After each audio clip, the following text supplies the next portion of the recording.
여러분, 오늘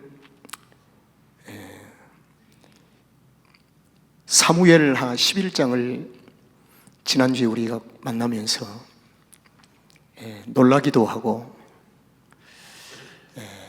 우리의 신앙생활이 흔들리기도 했습니다. 그렇게도 의롭게 살았던 다윗이 저렇게 쉽게 무너지는가, 너무 실망이 크다. 그래서 어떤 이는 성경을 덮고 떠나려고 한 사람도 있고, 나는 예수를 안 믿겠다 하는 사람도 있을 것이고,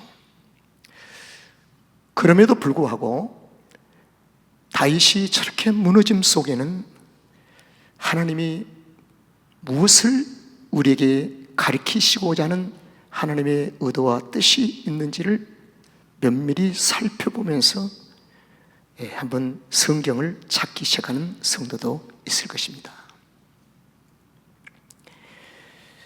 그래서 사무엘하 11장은 의로운 삶에서 어느 날 죄의 삶으로 한순간 무너진 다윗을 소개하고 있는 것이 사무엘하 11장입니다. 그런데 무너짐으로 끝난 것이 아니고 하나님께서는 그 가운데에서 그 무너진 다윗의 삶의 현장에서 하나님이 의도하신 소위 커버넌트, 언약을 살며시 드러내십니다. 그게 하나님의 의도였습니다. 언약. 이 언약은 하나님의 거룩한 목적입니다. 하나님의 깊은 곳에 있는 의도한 목적을 세상에 드러내신다는 겁니다. 그래서 예수님께서 신약에서 하늘의 모든 것을 다 공개하신 것이 아니라 비밀에 감춰두시고 볼 수 있는 자에게 드러내야 할 대상자들에게 하나님께서 그 비밀을 나타내시고 드러내신다고 성경은 기록하고 있습니다. 이 언약은 이스라엘 백성들에게 주신 것입니다. 그들이 광야에 40년을 살면서 순종도 할 때도 있고 불순종할 때도 있고, 그래서 순종과 불순종이 반복되어진 가운데서도 여전히 언약은 견고하게 이스라엘 가운데를 지킵니다. 떠나지를 않는 거예요. 그리고 그 언약은 끊임없이, 이 언약은 일시적인 것이 아니라 너의 환경에 의해서 거두었다가 다시 주고 하는 것이 아니라 영원토록 너희 곁에 이 언약을 있을 것이니라. 이렇게 끊임없이 광야 40년 동안 말씀을 하십니다. 그래서 11장에, 오늘은 12장인데 11장의 끝을 보면은 다윗의 이 불순종, 이제 의의 삶을 등져버렸습니다. 그래서 의의 삶을 등진 다윗을 놓고 11장 27절 마지막에서는 이렇게 컨클루즈, 결론을 내립니다. 여호와께서 다윗을 그가 하는 소위를 보시면서 악하구나 그래요. 그래서 여호와께서 그 소위를 보시고 악하더라 하면서 11장 마지막 요절에서 컨클루즈를, 결론을 내려요.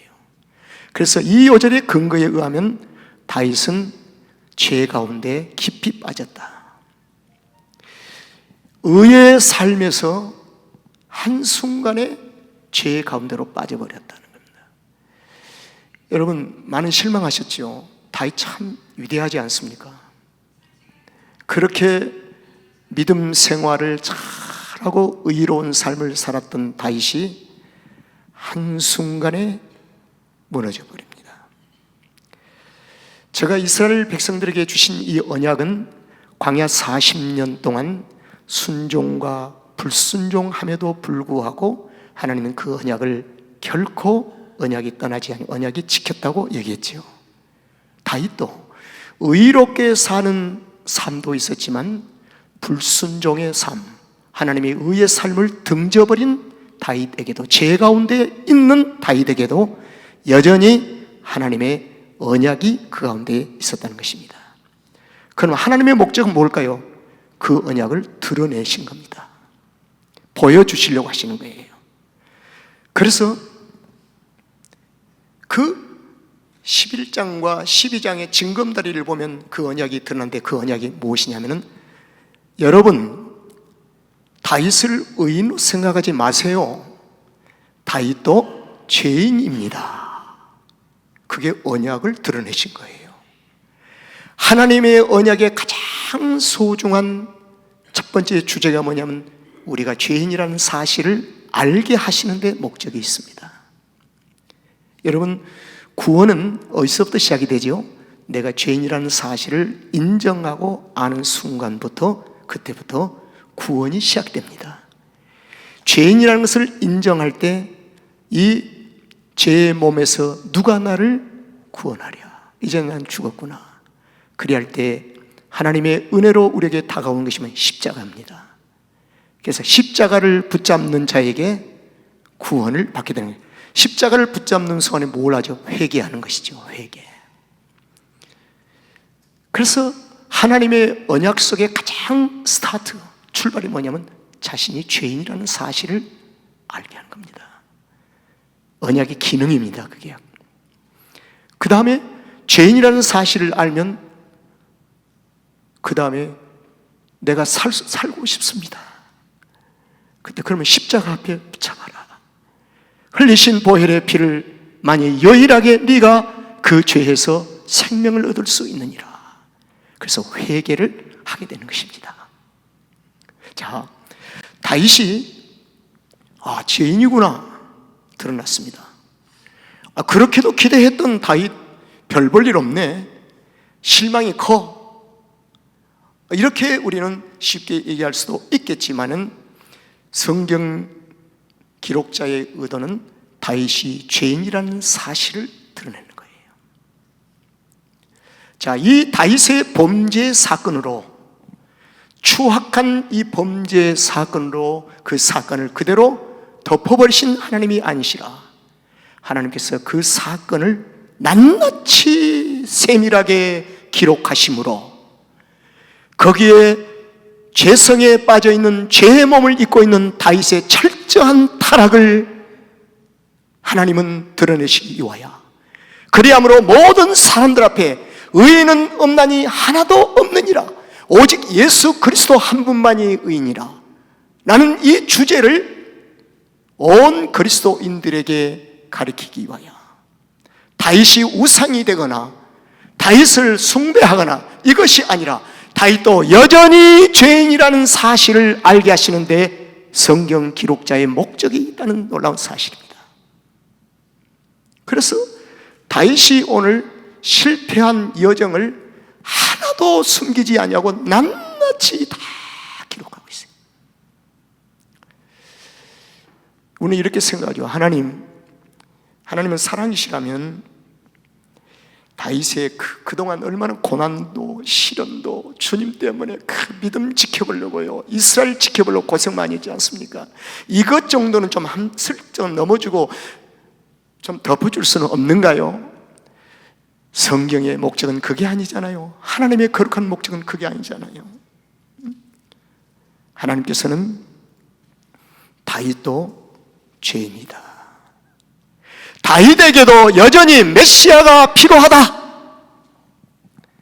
여전히 다윗에게도 오실 예수 그리스도가 필요하다.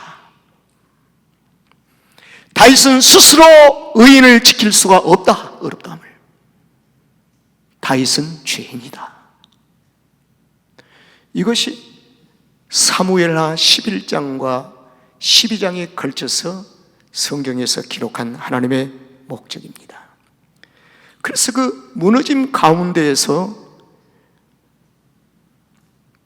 다윗의 고백이 시편 51편 5절이잖아요.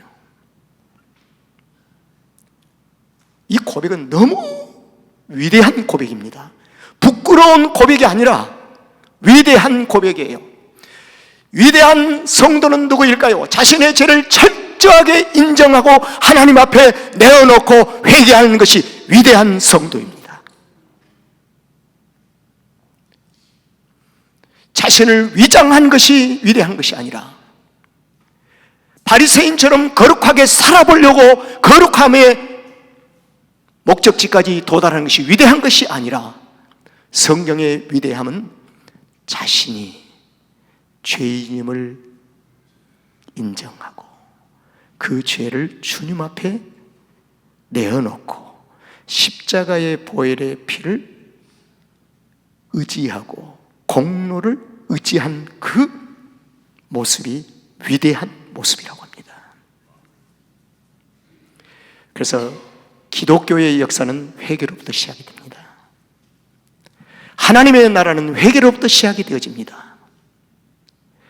가정에서 부부간에 진정한 회개가 없다면 갈등은 쌓여져 갈 것입니다. 하나님의 나라 교회에서 진정한 회개가 없다면 교회는 갈등의 분열의 씨앗이 될 것입니다. 여러분, 내가 죄악 중에 출생했습니다. 다시 자신을 완전히 통째에 내놓은 거예요. 내가 죄악 중에 출생했습니다. 그럼 모친이 죄 중에 나를 잉태했습니다. 나는 죄를 안고 나왔습니다. 그리고 또 죄인입니다. 여러분, 언약이 요구하는 첫 출발입니다. 다윗은 자기에게 어느 날 죄 가운데 있을 때 찾아온 이 복음을 만나는 내용을 구체적으로 12장에서 담고 있는데, 다윗에게 복음이 찾아올 때 그 소위가 여호와의 보시기에 악했다는 표현을 씁니다. 보통 악한 게 아니에요. 아주 악했어요. 그때 복음이 찾아옵니다. 그 복음이 어떻게 찾아오면 12장 1절을, 오늘 본문 있는 그 장의 1절을 보면은 이런 내용이 있어요. 따라합시다. 여호와께서, 그냥 따라 해보세요. 여호와께서 나단을 다윗에게 보내시니, 여기서 나단이 누구냐면은 복음입니다. 나단은 선지자지요. 선지자는 여호와의 말씀을 갖고 전하는 자입니다. 그러니까 나단을, 선지자를 여호와께서 다윗에게 보냈다는 것은 다윗에게 복음을 보냈다는 것입니다. 여러분, 얼마나 절호의 찬스 아닙니까? 이것을 가리켜서요, 신약에서는 지금은 은혜 받을 만한 때요, 구원의 해로다. 은혜의 때를 놓치면 안 됩니다. 사업에도 때가 있음같이 그리스도인들에게도, 이 땅의 모든 죄인들에게도 은혜의 때가 있습니다. 은혜의 때라. 다윗이 죄 가운데 있는 그 가운데 복음이 가지 않는다면 다윗은 사망의 그늘 아래 갈 수밖에 없지요. 그러나 다윗에게는 언약이 있습니다. 그 언약에 근거해서 하나님께서 복음을 보내신다는 겁니다.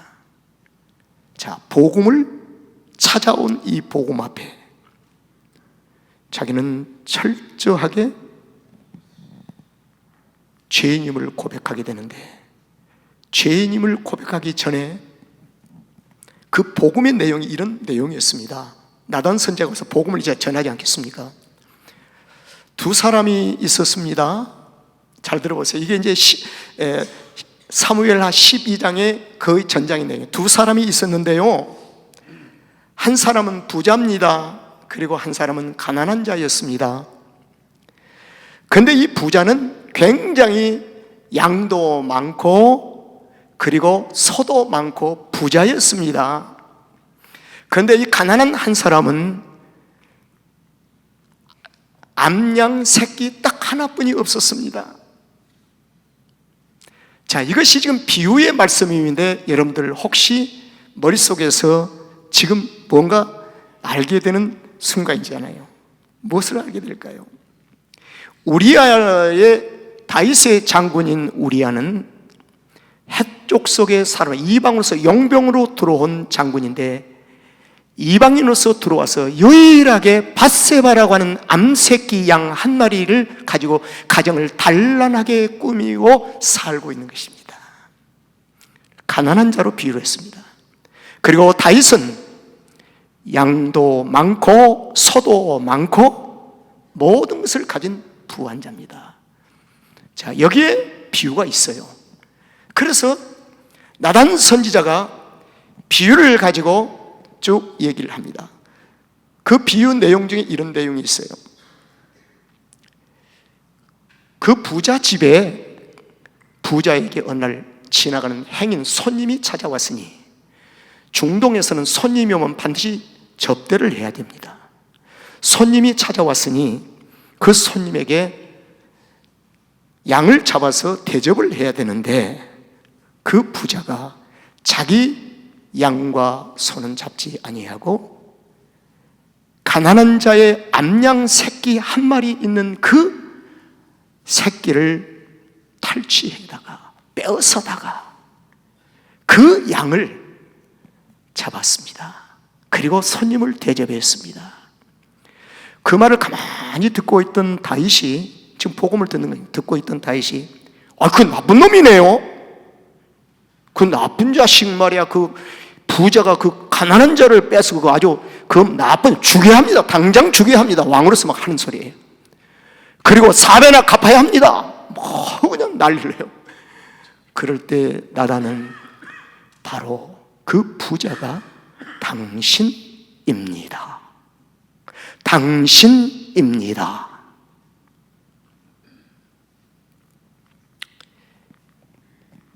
그 순간 복음이 다윗의 심령을 꽝 때렸어요. 그때 다윗이 하는 얘기, 선지자여, 내가 여호와께 범죄하였나이다. 성경이에요. 내가 여호와께 범죄하였나이다.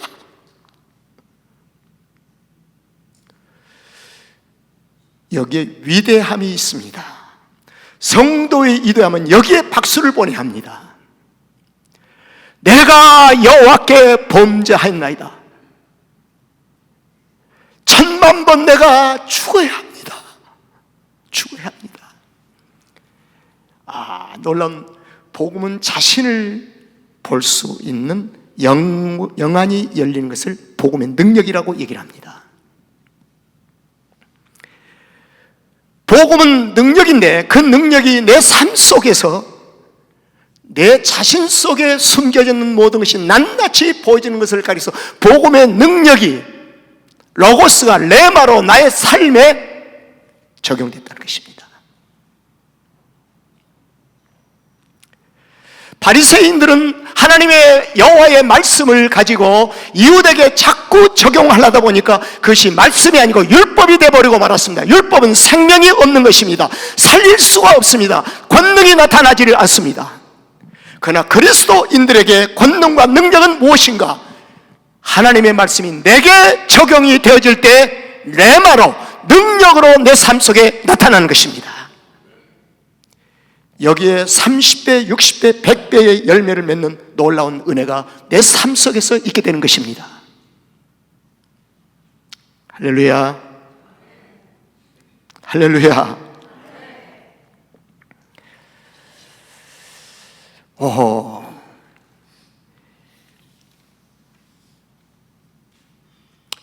내가 여호와께 죄를 범했습니다.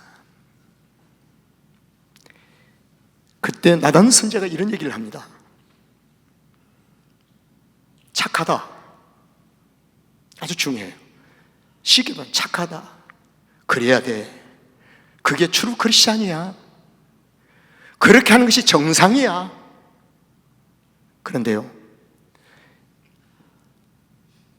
동시에 지체치 아니하고 13절에서 이렇게 얘기를 합니다. 여호와께서도 당신의 죄를 뭐요? 사하셨으니. 여러분, 우리가 우리의 모든 죄를 주님 앞에 회개할 때 주님은 하루 이틀 후에 우리의 모든 죄를 사해 주신 것이 아니라 우리의 죄를 고백하는 순간에 동시에 우리의 모든 죄를 사해 줄 줄로 믿습니다. 왜 그럴까요? 그리스도의 보혈의 십자가의 피는 지금도 우리 가운데서 흐르고 있기 때문입니다. 가져와야 할 필요가 없습니다. 내일 기다려서 선물을 받아야 할 필요가 없습니다. 지금도 그리스도인의 삶 가운데서는 십자가의 보혈의 피가 지금도 흐르고 있습니다. 이건 현재형이라고 말해요. 그래서 회개하는 즉시 십자가의 보혈의 피로 죄 사함 받을 줄로 믿습니다. 여러분, 이게 은혜가 아닙니까? 놀라운 일이죠. 그리고 당신의 죄를 사하셨으니, 중요하죠. 네가 죄 사함을 받았으니 당신이 죽지 아니하네 생명을 받으리라. 이건 놀라운 축복이잖아요.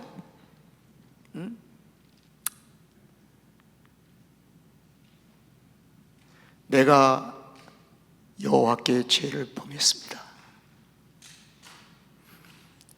바로 복음이 소리가 들려옵니다. 여호와께서 당신의 죄를 사하셨나니 그러므로 당신은 죽지 않다, 생명이 있다 그 말이에요. 여러분, 예수님이 죽은 나사로의 무덤을 찾아가셨을 때 나사로야 나와라 하고 3일 후에 나왔습니까? 아니면 즉시 나왔습니까? 생명의 역사는 지체치 않습니다. 생명의 역사는 우리와 하나님의 뜻과 마음이 합하는 순간에 생명의 역사가 일어납니다. 이것이 바로 복음의 능력의 특징입니다. 하나님의 권능과 역사는 지체하지 않습니다. 연합만 되면 바로 이루어지는 역사가 있을 줄로 믿습니다. 그런데 여기서 끝내지 아니하고 14절은 우리를 더 고민케 하고 갈등케 하는 문제의 소위 앞요절과 뒷요절이 언뜻 보기에는 아주 부딪히는 충돌하는 현상이 나타납니다. 14절에 이 일로 인하여 여호와의 원수로 크게 회방할 거리를 얻게 하였으니 당신의 낳은 아이가 정녕 뭐요? 죽으리라. 이게 또 혼란이 오네요. 그리스도인들에게는 다윗이 회개하고 제사함을 받고 생명을 받았으면 다윗의 아들이 죽지를 않아야 되는데 정녕 죽으리라는 거예요. 이것을 우리가 성경 해석을 어떻게 해야 될 것인가는 깊은 굿속의 은총을 바로 헤아리지 못하면 이 요절을 실패합니다. 13절의 성경은 고개 끄덕이 좋은데 14절에서는 아니요 시다 놓아버려요. 아닙니다. 성경은 1.1액이라도 우리는 아멘으로 받아야 합니다. 그럼 여기는 큰 비밀이 있다는 것입니다. 위대한 큰 비밀이 있어요. 그 비밀을 말씀드리겠습니다. 여러분, 정령, 신홍규 너 정령 죽어야 돼. 여러분 이해를 돕게 합니다. 정령 죽을 것이다. 이것이 성경이에요. 사람이 한번 죽는 것은 정한이지라. 성경에서 아무리 위대하게 살아와도 다 죽었어요. 다 죽었어요. 그럼 무엇으로 말미암아 죽습니까? 죄로 말미암아.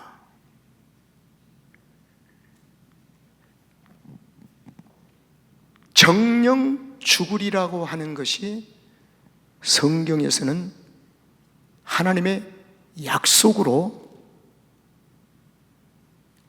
죄가 들어오기 전에, 죄가 이 땅에 들어오기 전에 이미 두 가지 언약을 선포하십니다. 창세기 1장, 2장. 창세기 3장에서 죄가 들어오잖아요. 이제 죄가 들어오기 전에 창세기 1장 28절에서 이렇게 해요. 너희들은 생육하고 번성하여 땅에 충만하라. 이건 언약, 약속이에요. 약속. 죄가 들어오기 전입니다. 생육하고 번성하여 땅에 충만하라. 이거 얼마나 큰 축복입니까? 이거 언약, 약속. 두 번째, 창세기 2장 16절 17절을 보면은 여호와 하나님이 그 사람에게 명하여 가라사대 동산 각종 나무의 실과는 네가 뭐요? 임의로 먹어라. 자유의지. 임의로 먹어라. 여기에 뒷면을 보면 자유의지를 잘못 활용하면 안 된다는 것입니다. 하나님이 우리의 형상대로 지음받은 우리 모두에게 자유의지를 선물로 주셨습니다. 그런데 17절에 보니까 그 대신 선악을 알게 하는 나무 실과는 먹지 말라. 네가 먹는 날에는 뭐요? 정령 죽으리라. 이게 두 번째 언약이에요. 정령 죽으리라.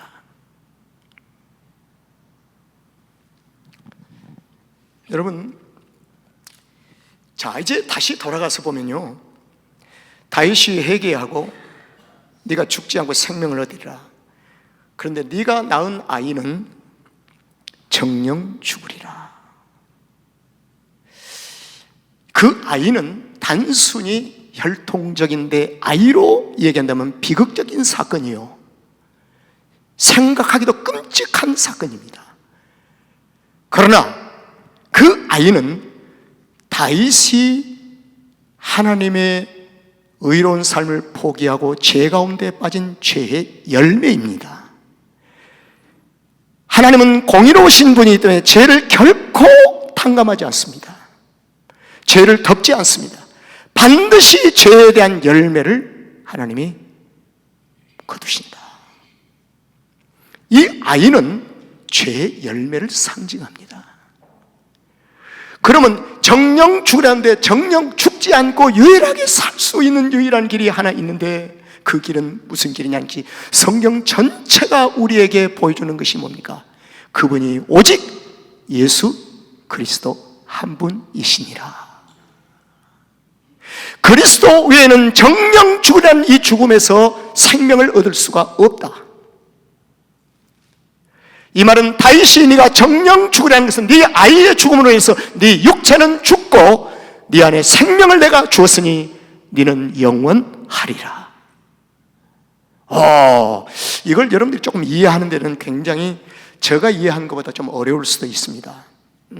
저는 이 부분에 대해서 지금 굉장히 가슴이 뜨거웠습니다. 그래서 저 기도 제목이 내 가슴이 뜨거운 만큼 내가 이해한 만큼 우리 성도들이 이 말씀을 듣는 순간에 얼마 정도 알았으면 좋겠다는 생각이 있어요. 그러나 돌아가시면 계속 음미해 보시기를 바랍니다. 계속 되새김질을 한번 해보세요.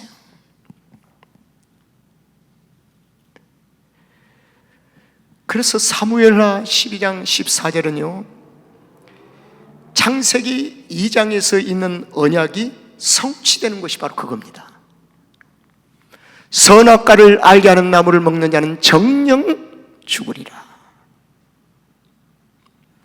그 정령 죽으리함이 다윗의 생에서 성취가 된 거예요. 그래서 다윗이 그 아이가 갓 태어난 아이가 병들었을 때 회개하고 울면서 하나님 살려주세요. 금식을 했습니다. 금식. 살려달라고.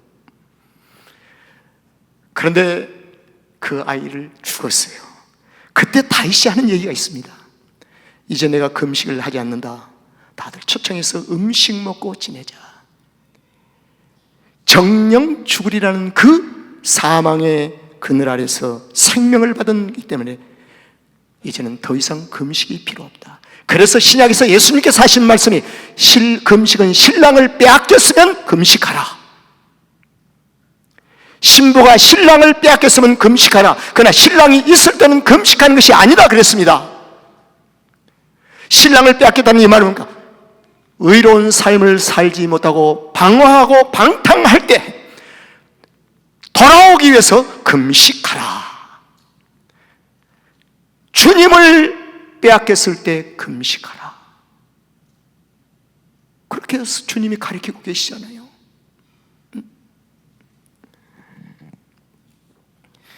그래서 오늘날 현대인들의 금식은 흉악한 결박을 푼다고 하는 그 흉악한 결박에 대한 원어적인 의미를 잘못 해석을 합니다.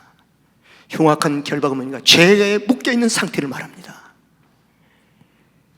이게 그 흉악한 결박을 갖다가 내가 지금 사법고시를 합격을 하려고 하는데 그거 9번 떨어지니까 이 흉악한 결박을 펴라. 그게 어떻게 성경에 거기에 애플리케이션이 됩니까?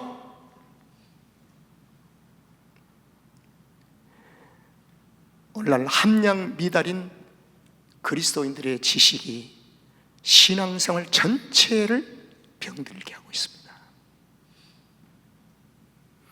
성경은 그곳에 포커스를 맞추고 있지 않습니다.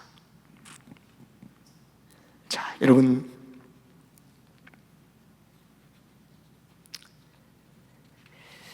이렇게 오늘 결론을 내리겠습니다. 우리 모두 죄 가운데 있습니다. 광야 40년 동안 순종과 불순종이 반복되어짐 같이 우리의 삶도 여전히 신홍기 목사도 불순종할 때 참 많아요. 참 부족합니다. 때로는 부지 중에 알지도 못하게 거짓말 툭 튀어나올 때도 많고요. 때로는 집에서 사랑하는 아내에게 편하게 해줘야 할 아내에게도 뚝 튀어나와서 괴롭힐 때도 있고요. 참 괴롭습니다. 이 죄성을 누가 부인하겠습니까? 누가 부인하겠어요? 그러나 아내는 또 성질내 그렇게 얘기하겠지만 그래도 여전히 또 내일 모레도 그럴 가능성이 여전히 가지고 사는 사람입니다. 그럼에도 불구하고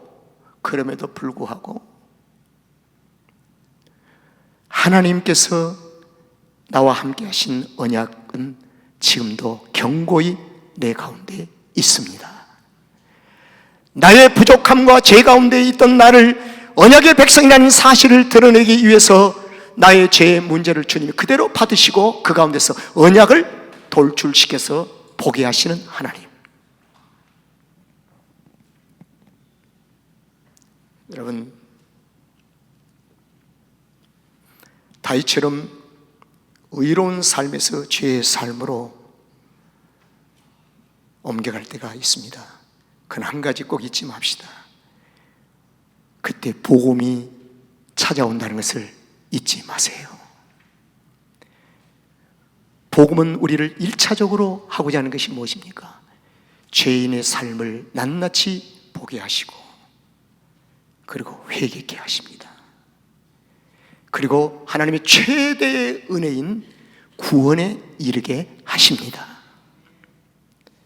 자, 이제 이 말씀을 결론냅니다. 여러분이 답을 하세요. 다윗이 범죄한 장소가 시온 산성 예루살렘 밖에서 했습니까? 안에서 했습니까? 자, 어디서 했어요? 아니에요, 밖에요.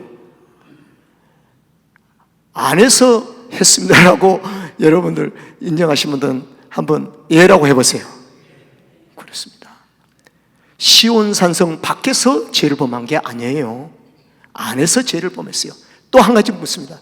시온 산성 안에도 하나님의 언약궤를 모신 회막에서 가장 가까운 곳에서 했어요? 먼 곳에서 했어요? 가까운 곳에서 했어요. 시온 산성 밖에서는 죄를 범하고 죄의 삶을 살 필요가 없어요. 이미 죽은 자가 어떻게 삶이 있습니까? 생명이 있는 자에게 라이프가 있는 것이죠. 삶이 있는 것이죠. 그러니까 그리스도인들에게 안에서, 그리스도 안에서 죄를 범하고 있다는 겁니다. 교회 안에서 죄를 범하고 있다는 거예요. 하나님의 나라인 가정 안에서 죄를 범하고 있다는 것입니다. 왜? 살아있는 자가 죄를 범하잖아요. 죽은 자가 무슨 죄를 범하고 말고 할 게 있습니까? 이미 데드 죽어버렸는데요. 그러나 한 가지, 시온 산성 안에, 그것도 언약궤가 회막이 가장 가까이 있는 그 다윗 궁궐 거기에서 침소해서 밧세바와 죄를 범했으니, 죄 가운데 들어가게 됐으니 하나님은 그 가운데서 어떻게 일하십니까? 복음을 들여대십니다. 복음. 여러분, 죄 가운데 찾아온 이 복음을 만난 그리스도인들을 되시기를 주의 이름으로 축원합니다.